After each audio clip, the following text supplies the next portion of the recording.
So we know wrestlers are a different breed. Okay. So I saw an interview where Coach Ryan said one of his life goals now at the time was one of his sons had just recently gotten married. And he said one of his life goals was when his son had a grandkid, quote, he wanted to wrestle them and beat them. That's right. You just became a grandfather to a That's grandson. right. So how is that going to work, Coach? Is it like, hey, Rhett, you got to wrestle Gramps for Christmas this year. Sorry, it's tradition. That's right. So how does this work in the Ryan family?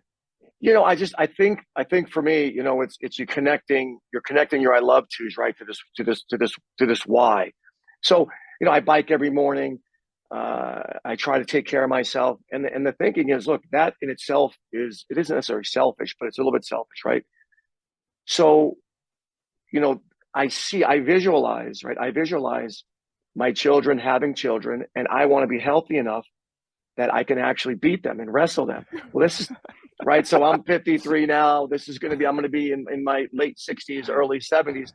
And there's no way that I'll be able to do that unless we call it, right, we choose acute pain over chronic pain. Okay. Right. So which is on a daily basis, right? You do something hard. I believe, I list out my beliefs, right? I challenge my entire team. I've got a really good life coach named Chet Scott, who owns a company called Built to Lead. Could be an amazing interview. He's a fantastic man, but he helps me. But we talk about our I believes and our I love tos, right? And listing out the things that we believe, and then of course knocking them against your actions. And is there a gap between your belief and your action? Well, I have a belief, right? I have a belief that example is the greatest teacher.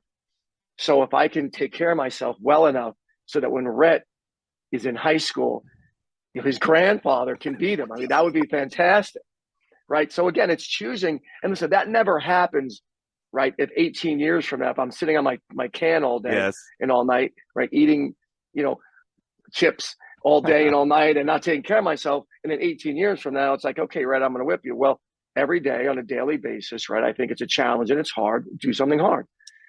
So as long as I do that, do something hard every day, that I believe that I should be healthy enough to get some points on this guy. Well, when I was a kid, right, we'd always joke like, hey, my dad can beat up your dad. Yeah. Well, Rhett, right. my grandfather can beat up your whole family, right? Is how this is going to be.